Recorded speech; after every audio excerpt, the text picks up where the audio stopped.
Hello guys, welcome back to Rashi horror. आज मैं आप लोगों को सुनाने जा रही हूँ गांव की एक रियल स्टोरी। हम सबने अक्सर सुना होगा कि गांव में रात का सन्नाटा शहरों से बिल्कुल अलग होता है, कहीं ज़्यादा गहरा होता है। खासकर सर्दियों के दिन में जब कड़ाके की ठंड पड़ रही होती है और रात के वक्त खेतों में फसलों को पानी देना भी पड़ता है, तो उस कोहरे के बीच दूर दूर तक कोई इंसान नज़र नहीं आता। ऐसे माहौल में हमारे बड़े बुजुर्ग हमेशा एक बात टोकते हैं कि रात के वक्त खेतों में घूमते समय किसी भी पुराने पेड़ की छांव में सुनसान कोने में बिना देखे टॉयलेट नहीं करनी चाहिए। कहते हैं कि कुछ सदियों पुरानी जिद्दी ताकतें वहाँ पहले से मौजूद होती हैं और आपकी एक छोटी सी भूल उन्हें इस कदर गुस्सा दिला देती है कि वो आपके जिस्म और रूह के पीछे हाथ धो के पीछे पड़ जाती है। हम में से बहुत सारे लोग आज के ज़माने में इन बातों को सिर्फ एक कहानी मानते हैं ना गाइस। सोचते हैं कि अरे यार ये सब बस डराने के लिए कही गई बातें हैं। लेकिन आज की हमारी ये वीडियो किसी शहर की मनगढ़ंत कहानी नहीं है। आज मैं आपको लेकर चलने वाली हूँ उत्तर प्रदेश के बदायूं ज़िले के पास बेहद पुराने गांव में, जिसका नाम यूसुफ नगर है। यहाँ रहने वाले 19 साल की नौजवान लड़की के साथ उसके अपने ही खेत में एक ऐसी खौफनाक रियल लाइफ घटना घटी जिसने कभी ये नहीं सोचा था कि कभी हमारे गांव में भी ऐसा कुछ होगा।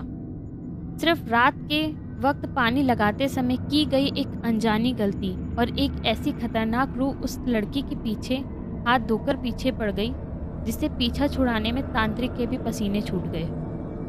तो हेडफोन लगा लीजिए और लाइट को ऑफ कर लीजिए और दिल थाम कर बैठिएगा, क्योंकि यूसुफ नगर की ये खौफनाक सच आज आपके रोंगटे खड़े कर देगा। बिना किसी देरी के इस वीडियो को शुरू करते हैं। तो गाइज, ये सच्ची घटना है यूसुफ नगर गांव में रहने वाले अंकुर की, जिसकी उम्र उस वक्त लगभग 19 साल की थी। अंकुर शहर में रहकर अपनी पढ़ाई कर रहा था, लेकिन सर्दियों की छुट्टियों में वह अपने गांव आया हुआ था। वो एक सीधा साधा लड़का था जिसे खेती बाड़ी का बहुत ज़्यादा अंदाज़ा नहीं था, लेकिन वो अपने पापा के साथ काम बटाना चाहता था। दिसंबर का आखिरी हफ्ता चल रहा था और जैसा कि आप जानते हैं गाइस, गांव में फसलों में पानी छोड़ना, सिंचाई करने के लिए बिजली अक्सर रात के वक्त, वो भी आधी रात के बाद आती है। उस रात भी अंकुर के खेत में पानी लगाने की बारी थी। रात के लगभग 1:30 हो रहा था। चारों तरफ इतना घना सफ़ेद कोहरा छाया हुआ था कि टॉर्च की रोशनी भी कोहरे को चीर नहीं पा रही थी। कड़ाके की ठंड थी, इतनी ठंड थी कि मुंह से भाप निकल रही थी। अंकुर के पापा ने कहा, अंकुर बेटा, आज बहुत ज़्यादा ठंड है, तू घर पर ही रहे। लेकिन अंकुर ने कहा, नहीं पापा, आप अकेले रात भर खेत पे रहोगे, मैं भी आपके साथ चलूँगा, कुछ मदद हो जाएगी। दोनों हाथों में मोटी टॉर्च और लाठी और फावड़ा लेकर खेत में पहुंच गए। ट्यूबवेल चालू हो चुका था और पानी धीरे धीरे क्यारियों में आगे बढ़ रहा था। अंकुर के पापा खेत के दूसरे छोर पर जाकर नाली का रास्ता साफ कर रहे थे ताकि पानी सही जगह जा सके, और अंकुर थोड़ी ही दूर पर मेड़ पर खड़ा होकर टॉर्च की रोशनी में पानी का बहाव देख रहा था। कोहरा का सन्नाटा इतना गहरा था कि कुछ ही दूरी पर खड़े अंकुर के पापा भी उसे साफ नहीं दिखाई दे रहे थे। बस उनकी टॉर्च की एक धुंधली सी पीली रोशनी कोहरे के पार चमकती हुई दिख रही थी। खेत में खड़े खड़े लगभग आधा घंटा बीत चुका था। कड़ाके की ठंड और पानी की आवाज़ की वजह से अंकुर को बहुत तेज टॉयलेट आने लगी। उसने कोहरे में चारों तरफ देखा, लेकिन कड़ाके की ठंड में हाथ पैर बिल्कुल सुन्न हो चुके थे और दूर दूर तक कुछ नहीं दिखाई दे रहा था। खेत के बिल्कुल आखिरी कोने में मेड़ के पास एक बहुत ही पुराना विशाल पेड़ लगा हुआ था। वो पेड़ इतना पुराना था, उसकी विशाल जड़ें जमीन से बाहर सांप की तरह निकलने लगी थी और रात के अंधेरे में वो पेड़ किसी राक्षस जैसा लग रहा था। गांव के लोग वैसे भी उस कोने की तरफ शाम को नहीं जाते हैं, लेकिन अंकुर ठहरा 19 साल का शहर में पढ़ने वाला लड़का। उसे इन सब बातों का अंदाजा ही नहीं था। ठंड के मारे उसकी हालत खराब हो रही थी, तो उसने अपनी टॉर्च की लाइट को नीचे झुकाकर उस अंधेरे बड़े पेड़ की जड़ों के पास चला गया। उसने देखा कि पूरा सन्नाटा है और बिना कुछ सोचे समझे वहाँ पर उसने टॉयलेट कर दी। गाइस, जैसे ही अंकुर ने टॉयलेट करके हटा, अचानक उसे शांत और सुनसान रात में पूरे खेत का माहौल बदल गया। जो पुराना पेड़ जो था, उसके पत्ते बिना किसी हवा के जोर-जोर से खड़खड़ाने लगे। अजीब बात तो ये थी गाइस कि आस-पास के बाकी पेड़ के पत्ते बिल्कुल शांत थे। सिर्फ उसी पुराने पेड़ से कोई हलचल हो रही थी। उसी सेकंड हवा में एक ऐसी भयंकर बदबू फैली जैसे कोई जानवर हफ्तों से मरकर सड़ रहा हो। बदबू इतनी तेज थी कि अंकुर का दम घुटने लगा और उसे उल्टी आने लगी। उसने अपनी जैकेट से नाक को ढका और जैसे ही पीछे मुड़ने लगा, उसे पेड़ के ठीक ऊपर घने पत्तों के बीच किसी की बहुत भारी गहरी आवाज में हांफने की आवाज आई। अंकुर ने घबराकर अपनी टॉर्च ऊपर की तरफ चमकाई। कोहरे और पत्तों के बीच उसे ऐसा लगा कि कोई ऊपर बैठा हुआ है, कोई लंबा सा काला साया बैठा हुआ है जो सिर्फ अंकुर की तरफ देख रहा हो। अंकुर का दिल इतनी जोर से धड़कने लगा कि उसे अपने कानों में अपनी धड़कन सुनाई देने लगी। वो डर के मारे हांफते हुए पागलों की तरह दौड़कर खेतों में दूसरे छोर पर पहुंचा जहां उसके पापा थे। उसके पापा ने उसकी पीली बड़ी रंगत और हाथ कांपते हुए देखे तो पूछा, क्या हुआ अंकुर? शेर वेर देख लिया क्या? इतना डरा हुआ क्यों है? अंकुर की हिम्मत ही नहीं हुई कि वो कुछ बताए। उसने पेड़ के नीचे टॉयलेट कर दी। उसने बस कांपते हुए कहा, कुछ नहीं पापा, बस ठंड बहुत ज़्यादा है, मेरा जी घबरा रहा है, घर चलें। अंकुर के पापा ने उसकी हालत देखी और हालत देखते ही फावड़ा समेटा और दोनों वापस घर चले गए। पर अंकुर नहीं जानता था कि वो आफत को अपने घर ले जा चुका है। घर पहुंच गए अंकुर ने हाथ पैर धोए और सीधे अपने कमरे में जाकर रजाई के अंदर दुबक गया। लेकिन उसका पूरा शरीर अंदर से कांप रहा था। कुछ ही देर में उसका शरीर आग की तरह तपने लगा। उसे भयंकर बुखार चढ़ गया था। उसके दिमाग में बार बार खेत की वही बदबू, पुराने पेड़ के पत्तों की खरखराहट गूंज रही थी। रात के ठीक 2:30 बज रहे थे। पूरे घर में सन्नाटा था, सब सो चुके थे। अंकुर के कमरे में बिल्कुल अंधेरा था। अचानक अंकुर को लगा कि जो उसने कुंडी बंद की है अपने हाथों से, वो किसी ने खोली हो, अपने आप खुल गई हो और बिना किसी आवाज के दरवाजा खुला हो। अंकुर ने सोचा शायद मम्मी पापा होंगे, उसका बुखार देखने के लिए आए होंगे। उसने दबी आवाज में कहा, पापा आप हो क्या? लेकिन बाहर से कोई जवाब नहीं आया।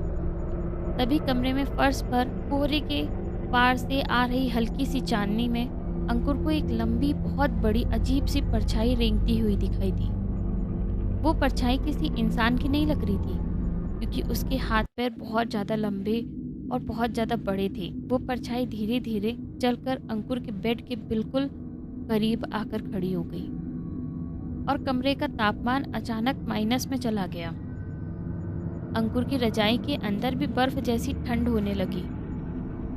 अंकुर ने डरते डरते कमल को अपने चेहरे से थोड़ा सा नीचे सरकाया और ऊपर देखा, और गाइस जो मंजर उसने देखा उसे देखकर उसकी चीख हल्के से निकल गई। उसके बेड के ठीक ऊपर एक लगभग 7 से 8 फीट लंबा, घने काले धुएं जैसा खौफनाक साया झुका हुआ था। उसकी कोई साफ शक्ल नहीं थी, लेकिन उस अंधेरे में उसकी दोनों आंखें जलते हुए अंगारे की तरह दिख रही थी। उस साए से वही सड़े मांस की भयंकर बदबू आ रही थी, जिसने अंकुर का दम घुटने पर मजबूर कर दिया। अंकुर सब कुछ समझ पाता इससे पहले उस साए ने अपने नुकीले और ठंडे हाथ उसके गले और सीने पे टिका दिए, उस पे पूरा वजन डाल दिया। अंकुर को लगा जैसे कि उसकी छाती पर किसी ने पत्थर रख दिया हो। वो चिल्लाना चाहता था और अपनी माँ को आवाज़ लगाना चाहता था, लेकिन उसका गला पूरी तरीके से लॉक हो चुका था।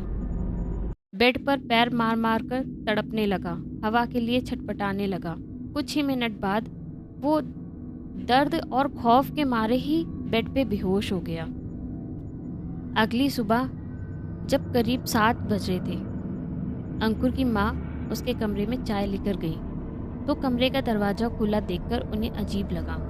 जैसे ही वो अंदर पहुंची, उनके हाथ से चाय का कप छूटकर फर्श पर गिर गया।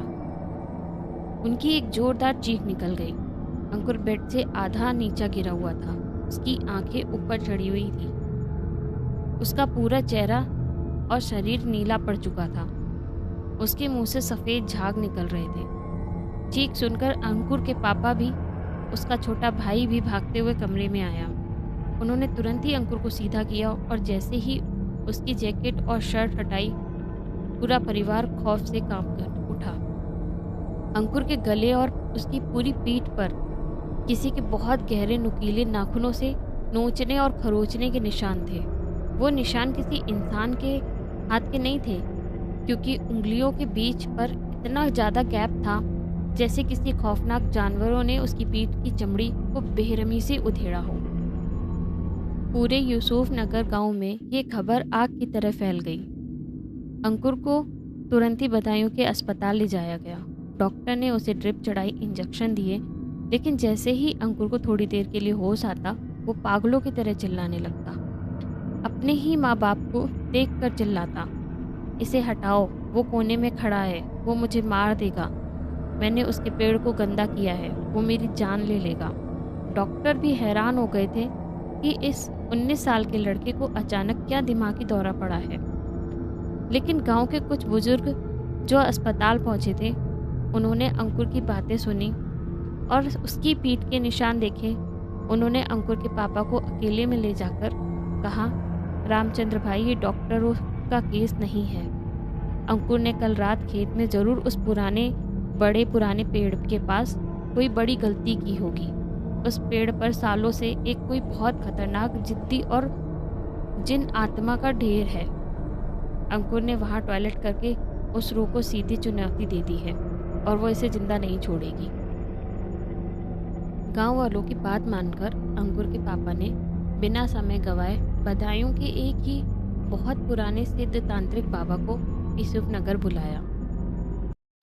अंकुर को वापस घर ले जाया गया। उस एक कमरे में चारपाई पर 5-6 लोग ने पकड़ रखा था, क्योंकि उसके अंदर अचानक किसी जानवर जैसी ताकत आ गई थी। जैसे ही तांत्रिक बाबा ने कमरे में कदम रखा, अंकुर का शरीर अजीब तरीके से हवा में उठने लगा और वो जोर जोर से दीवारों की तरफ देखकर हंसने लगा। तांत्रिक ने जैसे ही अपनी झोली से अभिमंत्रित भभूत और गंगा जल निकालकर अंकुर के चेहरे पर मारा, अंकुर के मुंह से एक ऐसी भारी गूंजती हुई आवाज़ डरावनी निकली, किसी 19 साल के लड़के की नहीं हो सकती। वो साया अंकुर के शरीर के जरिए चिल्लाया, इसने मेरे रहने की जगह को अपवित्र किया है, इसने मेरे जड़ों को गंदा किया है। मैं इस लड़के के प्राण लेकर रहूँगा, इसका कलेजा निकालकर यहीं इसी पेड़ पर टांग दूंगा, कोई मुझे नहीं रोक सकता। कमरे में खड़े गांव वालों और अंकुर के माता पिता की तो रूह कांप गई और औरतें तो रोने लगीं। तांत्रिक बाबा ने तुरंत ही मोर्चा संभाला, उन्हें कमरों के चारों तरफ सुरक्षा घेरा खींचा और बहुत ही उग्र मंत्र का जाप शुरू किया। पूरा कमरा उस सड़े हुए मांस की बदबू से भर गया था। तांत्रिक बाबा और उस खौफनाक जिन के बीच लगभग 3 घंटे तक भयानक आध्यात्मिक जंग चली। आखिरकार तांत्रिक बाबा ने अंकुर के पिता से कहा कि तुरंत ही उस पुराने पेड़ के पास जाओ और वहाँ उस रूह के नाम का विशेष भोग और बलि और मदिरा चढ़ाकर माफ़ी मांगो। जैसे ही खेत में वो पूजा संपन्न हुई, अंकुर के शरीर से वो काला साया एक भयानक चीख के साथ बाहर निकला और कमरे की खिड़की से शीशा तोड़ते हुए सीधे खेत की तरफ गायब हो गया। अंकुर उसी वक्त बिल्कुल चारपाई पे गिर गया। तांत्रिक बाबा ने साफ कहा था कि अगर आज की रात और बीत जाती तो वो साया अंकुर के शरीर का पूरा खून सोख लेता और इसकी मौत पक्की होती। गाइस, आज इस घटना को कई साल हो चुके हैं। अंकुर अब पूरी तरीके से ठीक है और शहर में अपनी नौकरी कर रहा है, लेकिन बदायूं के यूसुफ नगर गांव की ये रियल लाइफ घटना आज भी वहाँ के लोगों के दिलों में खौफ पैदा कर देती है। आज भी यूसुफ नगर का कोई भी इंसान, चाहे कितनी भी बड़ी इमरजेंसी क्यों ना हो, रात के उस वक्त खेत में कोने में बने पुराने पेड़ के पास जाने की हिम्मत तो दूर, उसकी तरफ थूकने से भी डरता है। ये घटना हमें सिखाती है गाइज कि बुजुर्गों की कही बातें कोई अंधविश्वास नहीं होती, रात के सन्नाटे में हमारी एक छोटी सी भूल हमारे लिए जानलेवा साबित हो सकती है। प्रकृति में कई ऐसी चीज़ें हैं जो हमारी समझ से परे हैं, इसलिए उनका सम्मान नहीं करना चाहिए। वैसे गाइस, क्या आपके साथ या आपके किसी भी दोस्त के साथ कोई घटना हुई हो रात में खेतों में या किसी सुनसान पुराने पेड़ के आसपास, अजीब या गरीब कोई घटना हुई हो, तो मुझे कमेंट करके ज़रूर बताइए। हम अगली वीडियो अपनी उस आवाज़ में शामिल करेंगे। अगर आपको राशि हॉरर की ये रियल लाइफ कहानी पसंद आई हो तो वीडियो को एक छोटा सा लाइक ज़रूर दें, दोस्तों के साथ शेयर करें और चैनल को सब्सक्राइब करना बिल्कुल मत भूलना। मिलते हैं नई वीडियो में एक रियल स्टोरी के साथ, तब तक के लिए बाय बाय।